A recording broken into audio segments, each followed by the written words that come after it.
Salut les investisseurs, j'espère que vous allez bien et bienvenue donc dans cette nouvelle vidéo. Alors aujourd'hui nous allons voir et analyser ensemble Alibaba, mais avant n'hésitez pas à vous abonner, à liker, à partager, let's go, c'est parti. Donc au moment où je tourne la vidéo, le prix du cours de l'action de Alibaba a grandement chuté depuis ses plus hauts historiques. On est aux alentours donc des 73,84 $ très précisément. D'ailleurs, n'hésitez pas à mettre en commentaire ce que vous pensez d'Alibaba et si vous l'avez dans votre portefeuille. Alors concernant les dernières infos qui pourraient nous intéresser, on va remonter jusqu'à 2019, donc c'était en mars 2019, Alibaba fait l'acquisition de la start-up spécialisée donc dans la réalité virtuelle Infinity AR. Alibaba avait déjà investi dans cette entreprise avant de procéder donc à l'achat dans sa totalité. Toujours en 2019, en août, très précisément, Alibaba annonce l'acquisition de Kaola pour 2 milliards de dollars. En novembre 2019, Alibaba maintient son entrée sur le marché boursier asiatique après celle qui a été effectuée donc en 2014 sur la New York Stock Exchange. En octobre 2020, Auchan décide de vendre sa participation de 36% dans Sun Art, une entreprise de distribution chinoise dont il avait été donc contrôlé par Alibaba. Donc au total, ce sont 484 hypermarchés et plus de 150 000 collaborateurs qui sont cédés pour une valeur estimée à quasiment 3 milliards d'euros. En décembre 2020, l'administration d'État donc pour la régulation des marchés en Chine annonçait l'ouverture d'une enquête à l'encontre donc du groupe Alibaba pour le motif qu'il aurait eu des pratiques monopolistiques. Quelques heures après cette annonce, l'entreprise perdait directement 8% de cotation donc sur la bourse à Hong Kong et le 10 avril 2021, l'enquête se termine par une amende, tenez-vous bien, de 2,8 milliards de dollars à l'encontre de l'entreprise qui annonce ne pas faire appel.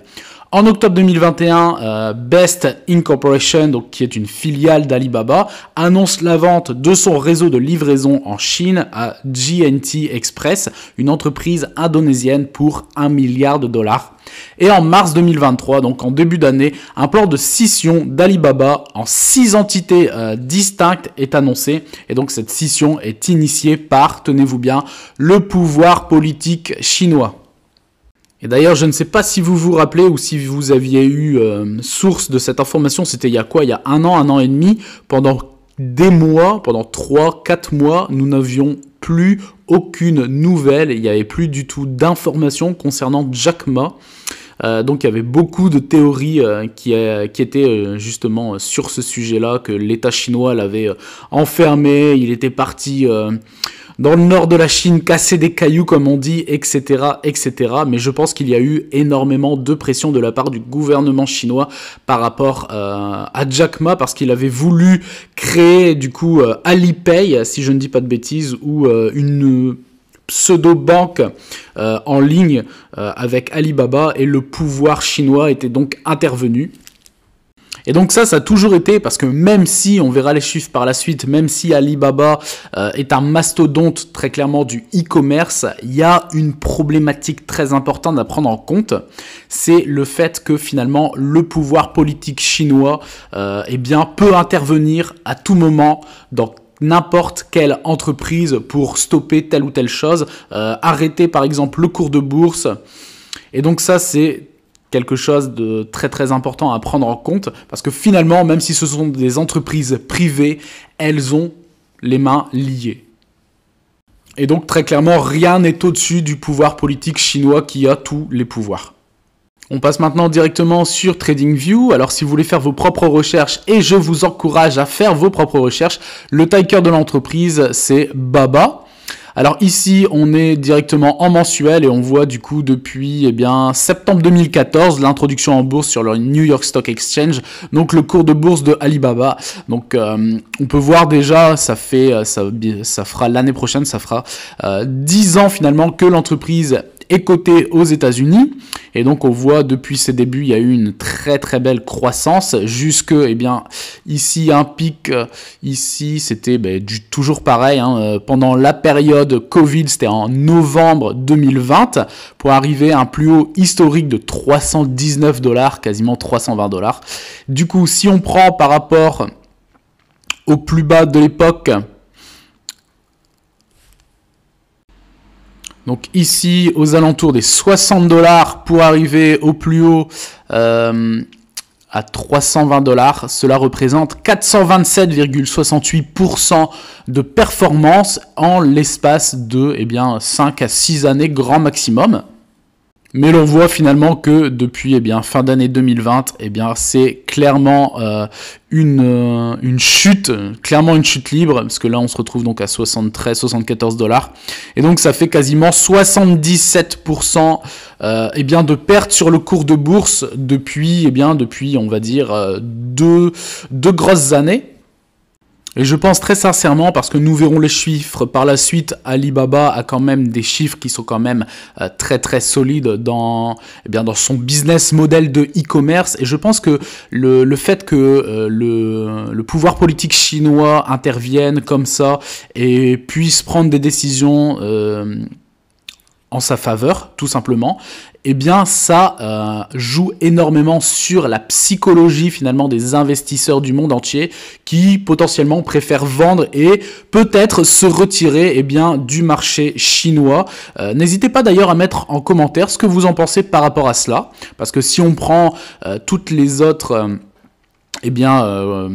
sociétés de la tech en général, par exemple du même acabit Amazon, Google, Facebook, etc., toutes ces sociétés sont reparties à la hausse et ce n'est absolument pas le cas d'Alibaba. Alors après, ici, si on regarde bien, il y a quand même un support psychologique important qui est mis en place, donc qui a été créé potentiellement ici aux alentours, on va dire entre 70 et 60 $, 65 $. Ici, on voit quand même, il y a un premier gros support.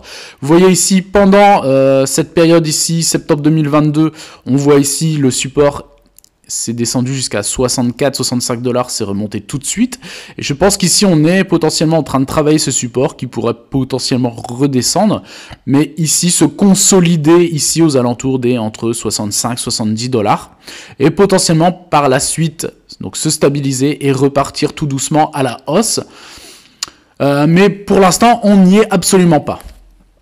Donc on passe maintenant sur Seeking Alpha. Alors concernant les performances à court, moyen, long terme, si vous aviez investi il y a un an dans Alibaba, vous seriez en perte en termes de performance de moins 15,28% sur votre investissement Alibaba. Sur les 5 dernières années, vous seriez également en perte de l'ordre de quasiment moins 48%, moins 47,56 très précisément.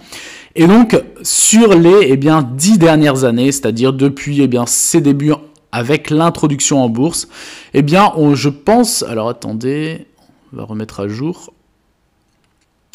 maximum, finalement c'est exactement pareil, vous seriez également en perte de l'ordre de moins 17,6% également sur les 9 années depuis ses débuts à l'entrée en bourse du New York Stock Exchange. Donc très clairement en termes d'investissement, c'est pas très fameux. Sauf si vous aviez investi avant 2020 pour vendre quasiment dans les plus hauts historiques aux alentours donc de fin d'année 2020. Mais on va pas se le cacher, la majorité des gens ne vendent jamais sur des plus hauts. Très clairement, c'est quasiment impossible. C'est comme pour acheter des sociétés qui sont au plus bas. Dans la majorité des cas, on arrive, quels que soient les investisseurs, on n'arrive jamais à acheter au plus bas pour vendre au plus haut. Donc très clairement, sur le court, moyen, long terme, la majorité des investisseurs seraient en perte sur Alibaba. On passe maintenant donc sur dividende.com et vous allez me dire, Alibaba ne verse pas de dividendes, c'est tout à fait vrai, sauf que, vous voyez, apparemment, il y a quelque chose de spécial, en tout cas pour les investisseurs, puisqu'il va y avoir, si je descends ici, vous voyez, il y a un dividende spécial qui va être versé et qui sera versé le 18 janvier 2024 aux investisseurs d'un montant de 1 $ par action concernant eh bien, le dividende. Donc c'est un dividende qui est extraordinaire. On passe maintenant eh bien, du coup sur Morning.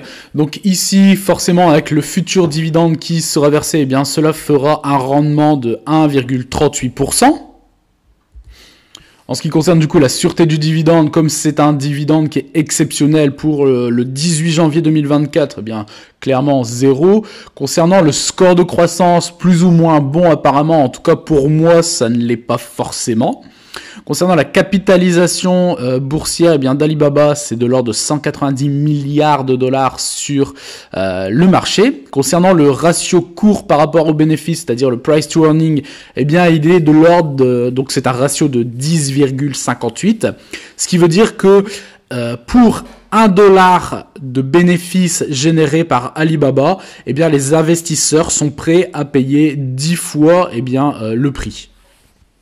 Ce qui finalement reste très très correct et même sous-évalué parce que la moyenne concernant le S&P 500 est de l'ordre de entre 15 et 20 concernant les ratios. Concernant maintenant le comparatif des performances donc de Alibaba par rapport aux deux indices, c'est-à-dire le S&P 500 et le Nasdaq, donc le retour sur un an n'est pas très fameux, on est à moins 15% de performance alors que le S&P fait plus 23% et le Nasdaq plus 48%.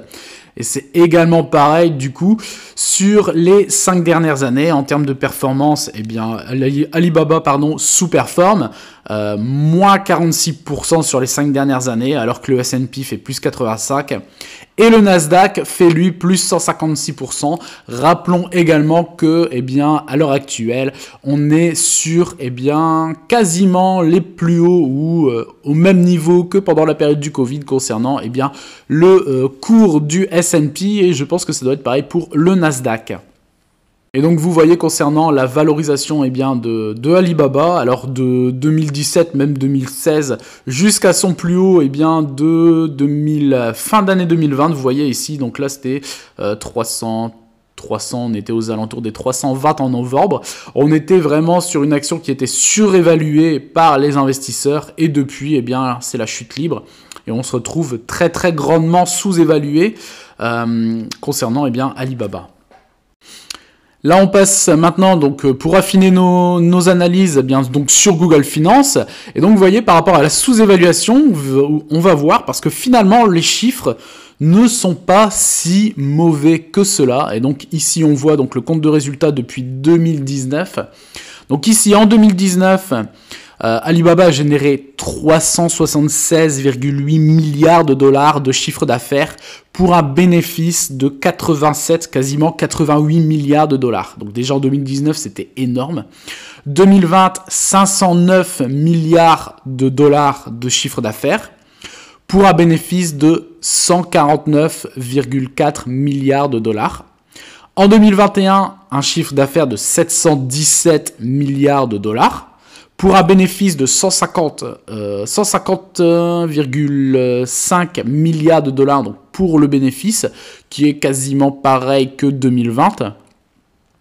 2022, eh bien, on explose davantage puisqu'on passe à un chiffre d'affaires de 853 milliards de dollars et un bénéfice de 62,2. Donc là, on voit que le bénéfice, il est divisé par plus de 2,5 parce qu'on redescend quasiment sous les niveaux de 2019, vous voyez. Et 2023, chiffre d'affaires de 868,7 milliards de dollars pour un bénéfice de 72,7 milliards de dollars donc de bénéfices.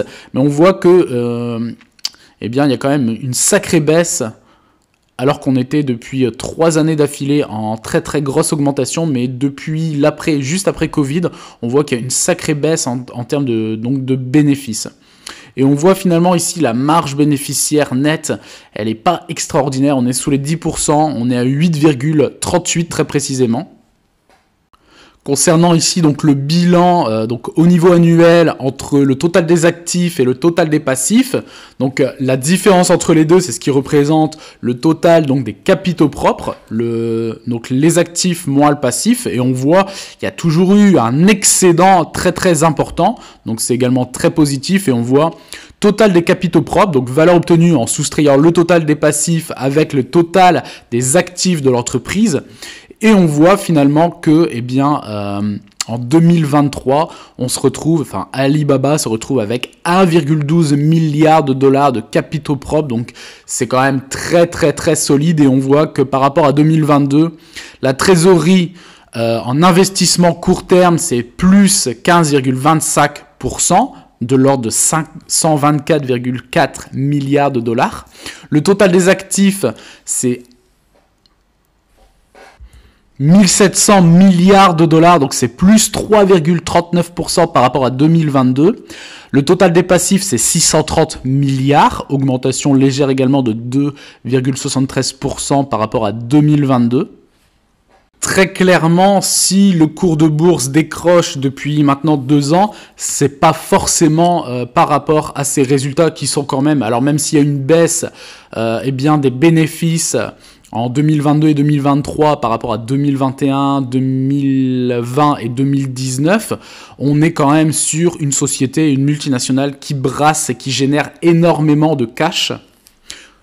Mais vous voyez par exemple ici concernant une news, Alibaba décroche à Wall Street, mais pas à cause finalement donc de ses résultats. Donc le géant chinois du e-commerce en ligne, eh bien, dévisse en bourse. Donc le titre réagit surtout à l'annulation du projet de scission de l'unité cloud et de l'AI, le groupe évoquant les contrôles accrus des États-Unis, donc il y a déjà ça également, sur les exportations de puces, forcément par rapport aussi au conflit chino-américain. Alibaba a donc publié par ailleurs pour le trimestre de septembre des revenus de 224,8 milliards de yuan, environ 31 milliards de dollars, donc légèrement supérieur aux estimations du consensus de marché pour un bénéfice net de 27,7 milliards de yuan à comparer à une perte un an avant. Donc ça, on l'a vu par rapport aux résultats en 2022. Mais il y a également donc la récente expansion des restrictions américaines sur l'exportation des puces informatiques avancées a créé donc une incertitude quant aux perspectives du cloud intelligence du groupe. Plus les restrictions, on va dire, concernant les États-Unis vis-à-vis eh bien, de la Chine. Également, rajouter à cela l'emprise du pouvoir politique chinois sur les sociétés privées. Eh bien, cela, même si eh bien, des groupes comme Alibaba ont de très très bons résultats, eh bien, en fait, ça fait en sorte que les investisseurs, psychologiquement, eh bien, cela les affecte au niveau négatif, donc avec toutes ces news. Et donc, la majorité sont vendeurs depuis eh bien, 2 ans sur le titre, ce qui amène finalement eh bien, à une perte de performance du cours de bourse de Alibaba de quasiment moins 75% depuis 2 ans.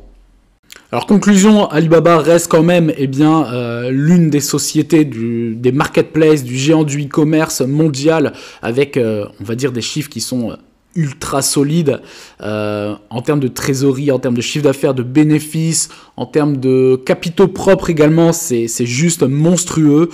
Très clairement, je n'investirai pas dans Alibaba. De base, c'est une société de croissance, mais qui décroche depuis 2 ans et qui, de par la géopolitique, de par le communisme chinois et la répression des États-Unis envers la Chine également, tout cela englobe finalement beaucoup de drapeaux rouges qui, en tout cas, me font penser que ce n'est pas forcément un investissement intéressant. Alors, sans doute que psychologiquement, le cours repartira sur une stabilité et repartira par la suite à la hausse.